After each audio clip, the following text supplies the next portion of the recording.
அறிவியல் பாடத்தில் வந்து ஒளியியலில் பார்த்தீங்கன்னாக்கா சவுண்டை பற்றி சொல்லக்கூடிய டாப்பிக்கில் இசைக்கருவிகளை பற்றி காட்டப்பட்டிருக்காங்க. இங்கே வந்து பார்த்தீங்கன்னாக்கா இசைக்கருவிகளை வந்து தோல் கருவிகள், காற்று கருவிகள், கம்பி கருவிகள் என 3 வகையாக பிரித்து வச்சுருக்கீங்க. இங்கே வந்து நிறைய தோல் கருவிகளை வச்சுருக்காங்க, காற்று கருவி வச்சுருக்காங்க, கம்பி கருவி மட்டும் இல்லை.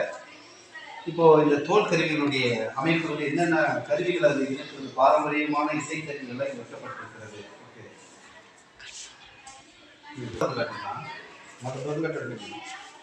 சாதாரணமாக ஒரு பிளாஸ்டிக் நம்ம பீக்கர் தான், இது பிளாஸ்டிக் பீக்கர். அந்த பிளாஸ்டிக் பீக்கர் வந்து பலூன் வந்து எல்லாத்துலேயுமே இழுத்து கட்டப்பட்ட ஜவ்வு மாதிரி வச்சுருந்தேன். இதை வச்சு ஒரு ட்ரம்ஸ் மாதிரி அடித்து காட்டலான்றதுக்காக ஒரு கண்ணாடி வச்சு அடிச்சு காட்டுவாங்க. வெவ்வேறு வகையான சத்தங்கள் உருவாக்குவாங்க.